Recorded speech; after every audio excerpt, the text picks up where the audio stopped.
Om Swastiastu. Hello, everyone. My name is Igede Made Indra Sadguna.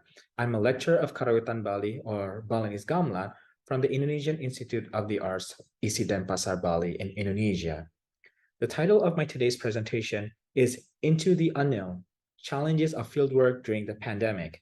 This presentation stems from my dissertation that I defended in 2022. There will be four main points of this presentation, which are the dissertation process, the so-called fieldwork plan, when reality kicks in, and the recording day. All of these points describe the situations I faced during my fieldwork in the summer of 2021. Much of the books and articles we read deliver a unique conversation of the result of their ethnographic works. However, we sometimes neglect the importance of how the data is collected in the field. This presentation is inspired by the book Shadows in the Field, New Perspectives for Fieldwork and Ethnomusicology. Traditionally, the focus in ethnomusicological writing and teaching is centered around analysis and ethnographic representations of musical cultures rather than on the personal world of understanding, experiencing, and doing fieldwork. If we want to understand a musical culture, we must go inside that culture and be part of it. On the contrary, this book tells fascinating stories about its authors, and their journey sometimes turn out not as planned.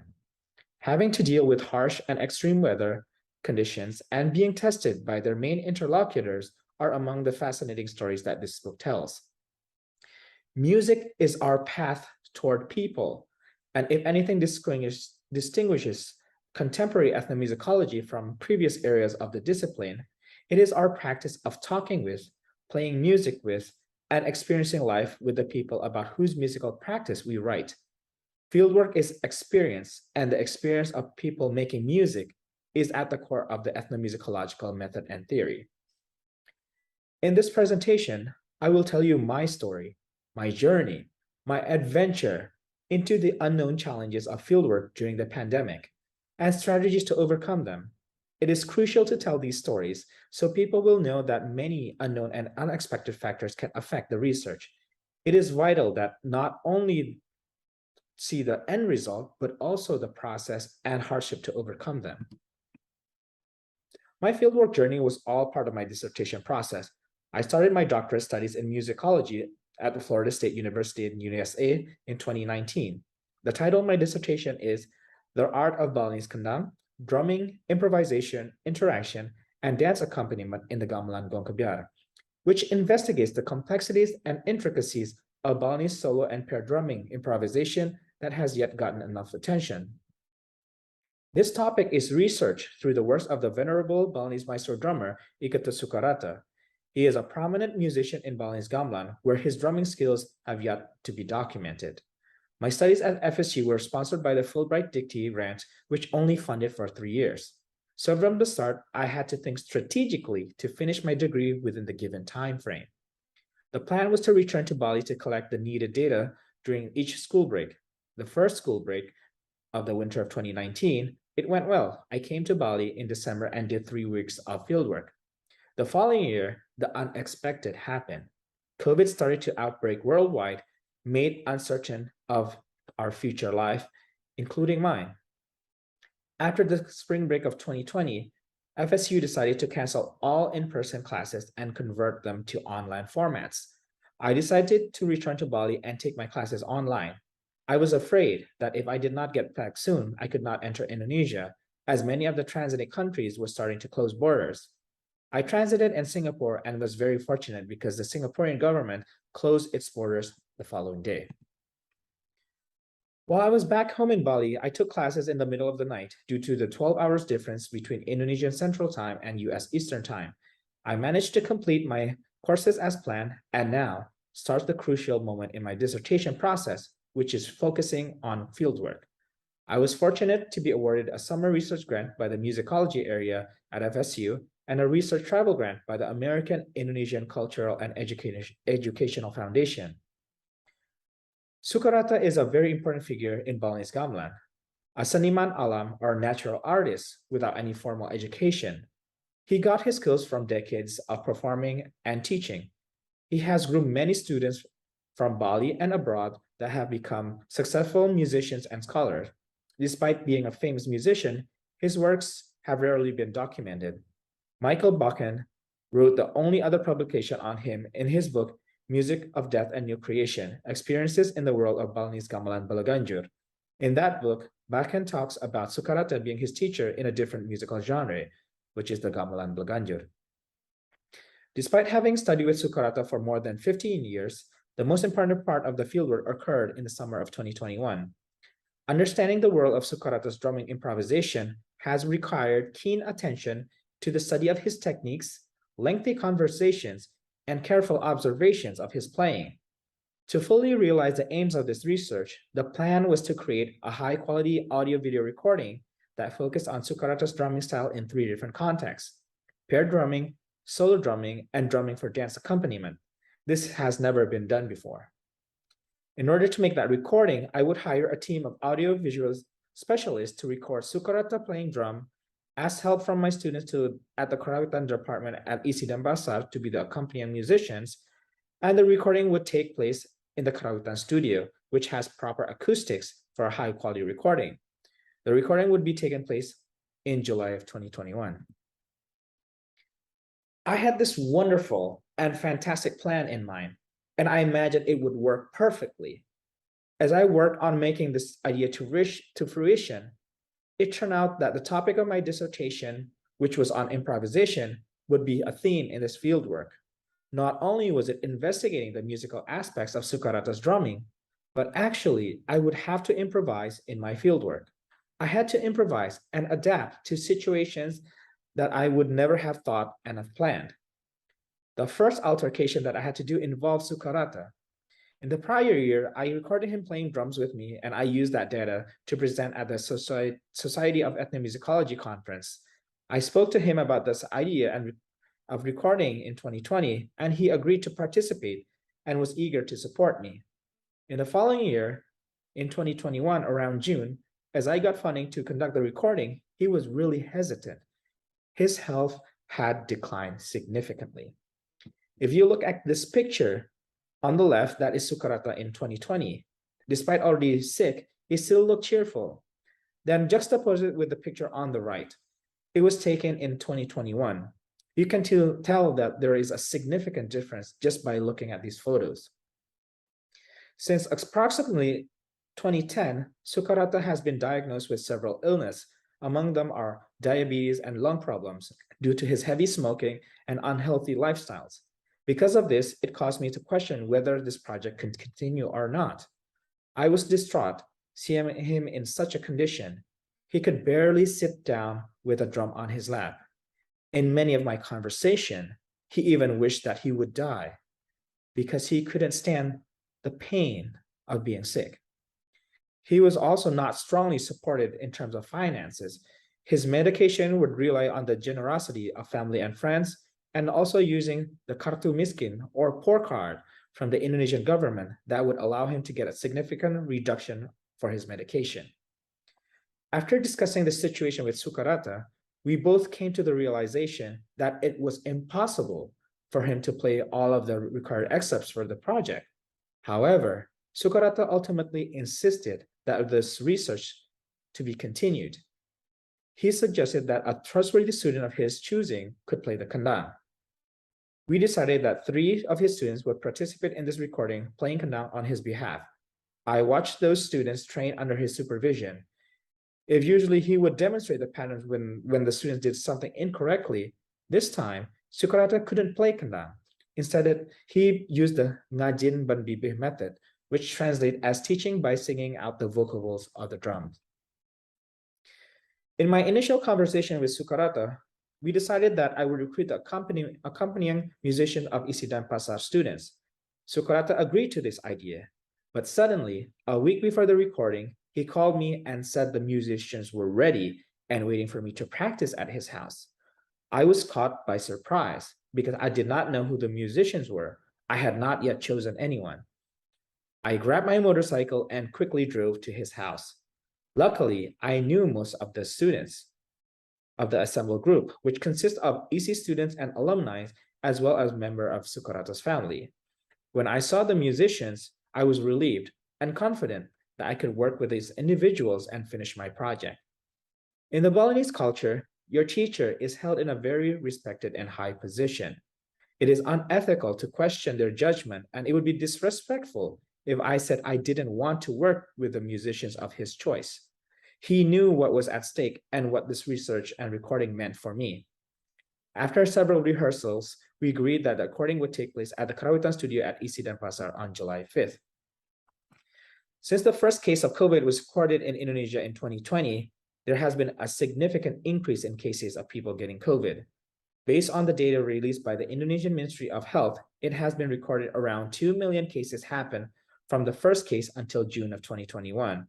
And in June alone, more than 207,000 cases were reported active. On July 2nd, 2021, the President of Indonesia, Joko Widodo, imposed the Pemberlakuan Pembatasan Kegiatan Masyarakat Darurat, or emergency restrictions on community activities based on the significant increase in cases of people infected by COVID-19. This restricted the number of people for gathering and regulated health protocols on how to interact with each other. Different levels and regulations were adapted to regions based on the accumulative number of cases, Bali with no exception.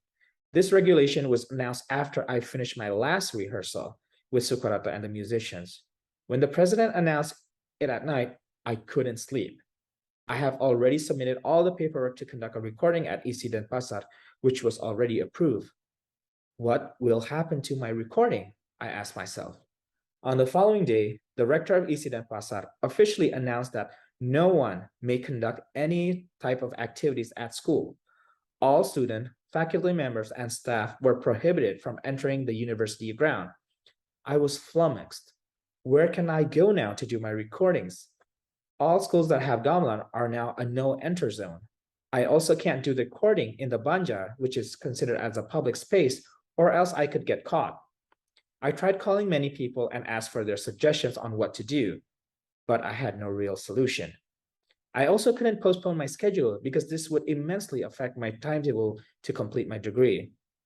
In my time of distress, I remember that I was a member of Sanggar Gamelan Cendana, owned by Iketut Swanda, a famous Balinese comedian and musician. I asked him if I could do the recording at his place, and he agreed. He even mentioned having Sukarata to his house is a blessing for him because the presence of such a big musician is spiritually rewarding according to Swanda. This made me relieved. His house was also a great place for recording because it has a performance stage. Finally, I could breathe knowing that the recording could take place. On July 5th, 2021, I conducted the recording for my fieldwork. All the musicians and Sukarata came around 1 p.m. to the venue. We started doing several rehearsals and giving time to the recordists to set up the gear. I also asked them to record the rehearsal sessions and listened to how the recording sounded. I gave them instructions on which sound to highlight, but not to overpower it. As this research focuses on drumming, I wanted the drums to be very clear. Throughout my experience, some recorders do not know how the gamelan should sound adequately. I didn't want the result to sound fake and overblown. I tried to maintain the original sound of the gamelan.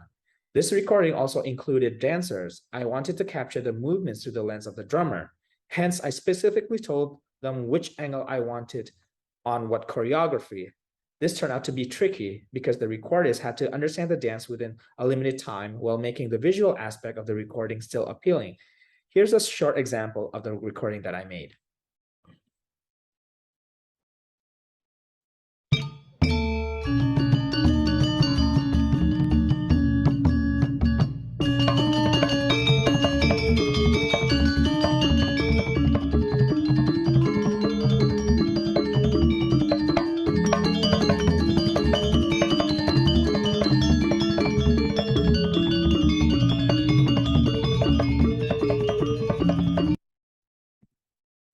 After everything was set, I decided to start by interviewing with Sukarata. In this interview, he was very emotional. I have known Sukarata well enough to judge him as a tough person. In his teenage days, he did boxing, judo, and aikido. There were sometimes I heard stories of him being some type of bodyguard. But in this interview, it was different. I asked him about how he learned as a musician. There were tears in his eyes. I felt his emotion. He knew as much as I did that this recording was essential. There were several cassette recordings of him playing drums, but not in this quality. He wanted to show the world his drumming ability, but could not do that because his health was not on his side. I could feel this deep sense of sadness in him. I still could manage to persuade him to play just a little bit for the sake of the recording. Now let me play you that video.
It is evident that his strength is declining significantly.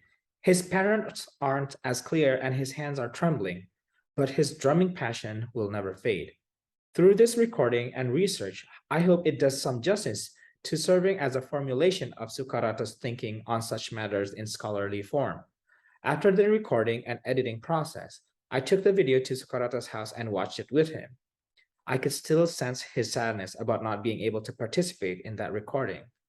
I asked him, "What do you think of the recording? Does this do justice to your drumming style?"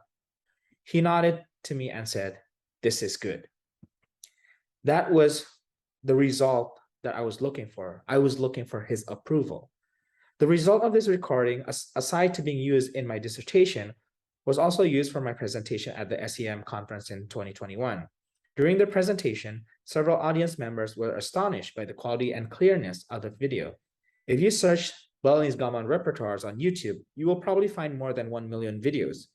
But those videos with these qualities is very scarce. I'm very fortunate that I managed to do this recording and document his drumming style. My story is my adventure. Your story is your adventure. Each person conducting fieldwork will have their own unique story to tell.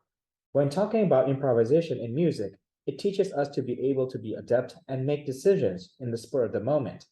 This actually reflects strongly in life and academia. We can only improve our methodology in research if we can improvise and understand the culture. From my story, even for me as an insider, a born and raised Balinese person, I have to understand the ethical and respectful boundaries between teacher and student. We also must take the complex and unpredictable situations and be friends with them, even if it seems the world is about to end because of the global pandemic. We might have read many books and prepared ourselves for fieldwork, but the truth is that we are entering the unknown territory. We'll never really be sure what lies in front of us. Whether there is a worldwide pandemic or not, we should always be adaptive to any given situation.